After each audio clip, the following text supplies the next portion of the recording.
আসসালামু আলাইকুম প্রিয় শিক্ষার্থীরা, আমি শিন সুলতানা চলে আসলাম এখন একটি ক্লাস নিতে। এই ক্লাসটিতে আলোচনা করব মানুষ মুহাম্মদ সাল্লাল্লাহু আলাইহি সাল্লাম থেকে একটা সৃজনশীল প্রশ্ন নিয়ে, যেই সৃজনশীল প্রশ্নটি যশোর বোর্ড 2025 সালে আসছে, অর্থাৎ এই রিসেন্ট আসছে কিছুদিন আগে। তো আমরা এই সৃজনশীল প্রশ্নটা আলোচনা করি। ফার্স্টে ক খ নিয়ে কথা বলি। আচ্ছা, কার শিথিল অঙ্গ মাটিতে লুটাইল? সেটা হচ্ছে হযরত ওমরের শিথিল অঙ্গ মাটিতে লুটাই গেল। কার? হযরত ওমর রাদিয়াল্লাহু তাআলা, ইসলামের দ্বিতীয় খলিফা। তার যে নরম অঙ্গটা আছে সেটা মাটিতে লুটিয়ে গেল। কেন? যখন সে জানতে পারলেন যে নবী আসলেই মারা গেছে, সে কারণে। খ, আমি রাজা নই, মানুষের প্রভু নই, কথাটি বুঝিয়ে লক্ষ্য। মহানবী সাল্লাল্লাহু আলাইহি সাল্লামকে যখন মানুষ খুব বেশি সম্মান করত, তখন তিনি বলতো আমি রাজা নই, মানুষের সম্রাট বা প্রভু কিছু নেই, আমার উপর একজন আছেন, সেটা হচ্ছে আল্লাহ নিজেই। অর্থাৎ নিজেকে সামান্যতম প্রকাশ করার জন্য নবী সাল্লাল্লাহু আলাইহি সাল্লাম এই কথাটা বলতেন যে সে রাজা নয়, সে মানুষের প্রভুও না। এবার দেখি হচ্ছে আমরা খ নাম্বারে যাব। দেখো, হযরত মুহাম্মদ সাল্লাল্লাহু আলাইহি সাল্লাম নিজেকে অত্যন্ত সাধারণ মানুষ হিসেবে তুলে ধরতে গিয়ে কথা তুলে ধরেছেন।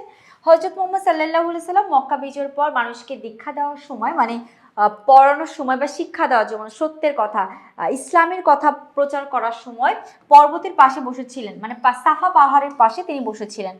এমন সময় এক ব্যক্তি ভয়ে কাঁপতে কাঁপতে তার কাছে এলেন। মহানবী সাল্লাল্লাহু আলাইহি সাল্লাম তাকে শান্ত করে নিজের সাধারণতা তুলে ধরেন।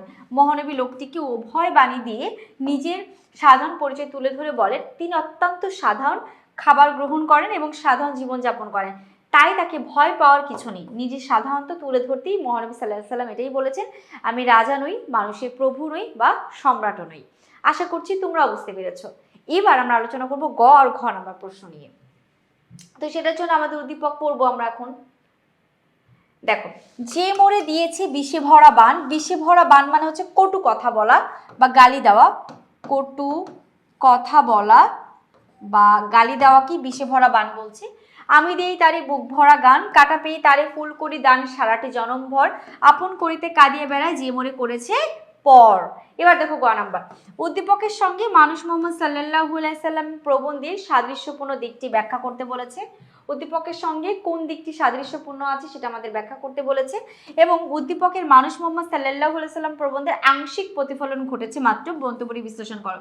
দেখো, উদ্দীপকটা আমাদের বিখ্যাত পল্লী কবি জসীমউদ্দিনের একটা কবিতা থেকে এসেছে, যে কবিতার নাম হচ্ছে প্রতিদান কবিতা।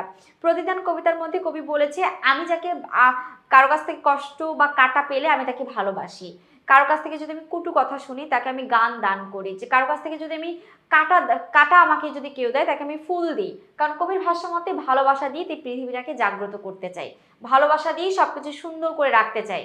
তো মানুষ মুহাম্মদ সাল্লাল্লাহু আলাইহি সাল্লামের মধ্যে আমরা মহানবীকে দেখতে পেয়েছি, শত্রুরা তার উপর ভীষণভাবে নির্যাতন করতেন, তারপরও তিনি কাউকে অভিশাপ দিতেন না, তারপরও তিনি কাউকে মারতেন না, সকল মানুষকে ভালোবাসতেন। এই সকল কথা নবী রাসূলের বর্ণনা আমরা পেয়েছি। এখন যদি দেখো গ নাম্বার প্রশ্নটা, উদ্দীপকের সঙ্গে মানুষ মুহাম্মদ সাল্লাল্লাহু আলাইহি সাল্লাম প্রবন্ধের সাদৃশ্য দিকটা কোনটা সেটা ব্যাখ্যা করব। আর ঘ নাম্বার বলেছি উদ্দীপকটা সম্পূর্ণভাবে গল্পের রূপ প্রকাশ পায় নাই, আরো বিস্তারিত আছে। তো আমরা দুইটাই একসাথে মিলাবো। আগে গতে বলেছে সাদৃশ্য কি, আমরা সাদৃশ্যটা দেখি। উদ্দীপকে মানব প্রেম, ক্ষমা, আত্মত্যাগ, মানুষের প্রতি অকৃত্রিম ভালোবাসার প্রকাশ ঘটেছে। মানুষ মুহাম্মদ সাল্লাল্লাহু আলাইহি সাল্লাম প্রবন্ধে মহানবী সাল্লাল্লাহু আলাইহি সাল্লামের মানবিক চরিত্র, শত্রুর প্রতি ক্ষমাশীলতা, আজীবন মানুষের দুঃখ লাঘবে নিজেকে নিয়োজিত করার দৃষ্টান্ত তুলে ধরা হয়েছে। তিনি তার প্রতি আঘাত হানা শত্রুদের জন্য স্রষ্টার কাছে প্রার্থনা করেছেন, পুরাপুরিভাবে স্রষ্টার কাছে কি করেছেন? প্রার্থনা করেছেন। দেখো, মানুষ মুহাম্মদ সাল্লাল্লাহু আলাইহি সাল্লাম প্রবন্ধে হযরত মুহাম্মদ সাল্লাল্লাহু আলাইহি সাল্লামের মানবীয় গুণাবলীর একটি হলো ক্ষমাশীলতা। তিনি মানুষের জন্য নিজেকে বিলিয়ে দিয়েছেন, মানুষের মঙ্গল কামনায় বিনিদ্র, মানে বিনিদ্র বলতে বোঝাচ্ছে না ঘুমিয়ে, না ঘুমিয়ে রজনী, রজনী মানে হচ্ছে রাত, না ঘুমিয়ে রাত যাপন করেছেন নবী। যারা তাকে বারবার আঘাত করে রক্তাক্ত করেছে তাদেরকে তিনি কখনো অভিশাপ দেননি। মৃত্যুর পূর্বে মুহূর্তেও তিনি তাদের জন্য ক্ষমা প্রার্থনা করেছেন। উদ্দীপকের কবিতাংশ সেই ক্ষমা ও প্রেমবোধের বহিঃপ্রকাশ ঘটেছে। কবি সারা জীবন শত্রুর কাছ থেকে বিষে ভরা বান পেয়েও বিনিময়ে বুক ভরা গান দিয়েছেন, তাকে ক্ষমা করে প্রেম দিয়ে শত্রু তার জয় করতে চেয়েছেন। এভাবে উদ্দীপকের প্রেমময় ময়তা মানুষ মুহাম্মদ সাল্লাল্লাহু আলাইহি সাল্লামের প্রবন্ধে হযরত মুহাম্মদ সাল্লাল্লাহু আলাইহি সাল্লামের প্রেমময়তা ও ক্ষমাশীলতার একটা দৃষ্টান্ত রূপ ফুটে উঠেছে। তারপর আমরা উদ্দীপকের সঙ্গে যে সাদৃশ্য পেয়েছি মানুষ মুহাম্মদ সাল্লাল্লাহু আলাইহি সাল্লামের, সেটা হচ্ছে ক্ষমাশীলতা। ঠিক আছে, মানবীয় গুণাবলী। এবার আমরা যদি আমাদের গ নাম্বারটা আরেকটু আসে সেটা একটু আলোচনা করে নিই।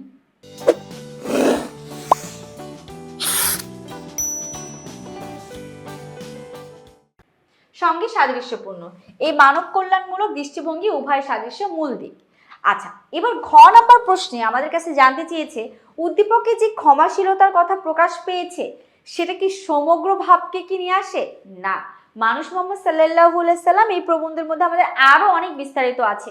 শুধু নবীর ক্ষমা এই গুণের কথা বাদ দিয়ে আরো অনেক গুণের কথা আছে, যেমন তিনি অতিমাত্রায় সহজ সরল ছিলেন, সাধারণ জীবনযাপন করতেন, তিনি এটা তো আছে, তিনি ত্যাগ স্বীকার করতেন, সত্য বলতেন, সত্য বলা কিন্তু একটা গুণ। তো এই সকল জিনিসগুলো নবীর মধ্যে ছিল, যেগুলো আরো আমাদের উদ্দীপকে কিন্তু আমরা সেটা পাইনি। তো আমরা এইভাবে এটা প্রকাশ করতে পারি, উদ্দীপকে ক্ষমাশীলতা প্রেমময়তার গুণই প্রধানভাবে প্রকাশ পেয়েছে, কিন্তু মানুষ মোহাম্মদ সাল্লাল্লাহু আলাইহি সাল্লাম প্রবন্ধে মহানবীর আরো বহু মানবিক ও নেতৃত্ব গুণের আলোচনা রয়েছে। তাই বলা যায় উদ্দীপকে প্রবন্ধটির কেবল আংশিক প্রতিফলন ঘটেছে মাত্র। এবার দেখো আমাদের আরো অংশ, হযরত মুহাম্মদ সাল্লাল্লাহু আলাইহি সাল্লামের গুণাবলী বিশ্লেষণ করা হয়েছে মানুষ মোহাম্মদ সাল্লাল্লাহু আলাইহি সাল্লাম প্রবন্ধে। তিনি অতি সাধারণ জীবনযাপন করেছেন, বিপুল ঐশ্বর্য ক্ষমতার মধ্য থেকে অজস্র মানবিক গুণাবলীর সমন্বয় ঘটেছিল। হযরত মুহাম্মদ সাল্লাল্লাহু আলাইহি সাল্লামের চরিত্রে প্রেম ও দয়া, ক্ষমা ও মহত্ব ছিল তার চারিত্রিক গুণাবলীর মধ্যে একেবারে অন্যতম। উদ্দীপকে মহানবী সাল্লাল্লাহু আলাইহি সাল্লামের চরিত্রের একটি অন্যতম দিক উঠে এসেছে। এখানে কবির বুকে যে চরম আঘাত হানে তাকে কবি নিজের বুকে আপন মনে করে যেমন টেনে নেন, তেমনি মানুষ মোহাম্মদ সাল্লাল্লাহু আলাইহি সাল্লাম প্রবন্ধের মানবীয় শত্রুকে আপন করে নিয়েছিলেন।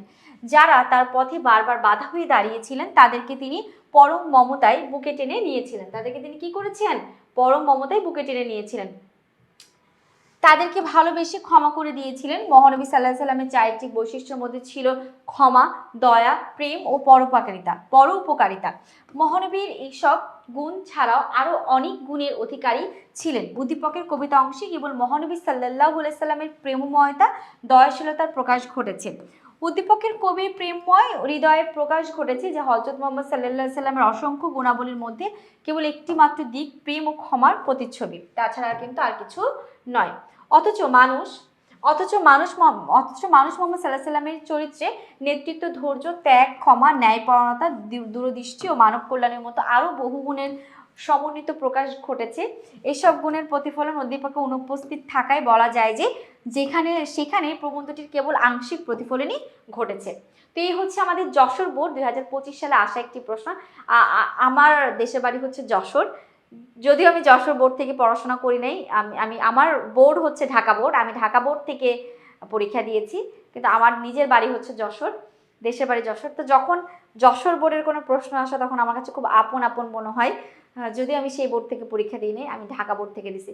ঢাকা বোর্ড থেকে পরীক্ষা দেওয়ার পরও আমার কাছে ঢাকা বোর্ডটা খুব আপন মনে হয় না। আসলে এটাই হচ্ছে দেশের প্রতি ভালোবাসা। আমরা যখন প্রবাস বন্ধু গল্পের মধ্যে তো আমরা নিজ দেশের প্রতি ভালোবাসা সম্পর্কে জানতে পেরেছি আব্দুর রহমানের চরিত্রের মধ্যে, ঠিক এরকমই যখন বোর্ড শুনি তখন আমার কাছে মনে হয় যে আমি যশোরে চলে গেছি। তো যশোর থেকে খুব সহজ সুন্দর একটা প্রশ্ন এসেছে, আশা করি সকলে বুঝতে পেরেছো। যারা যশোর বোর্ডের শিক্ষার্থী আছে তারা এই ধরনের প্রশ্ন আসে তোমরা ইজিলি সলভ করতে পারবে। তো আজকে পর্যন্তই, আল্লাহ হাফিজ, আসসালামু আলাইকুম।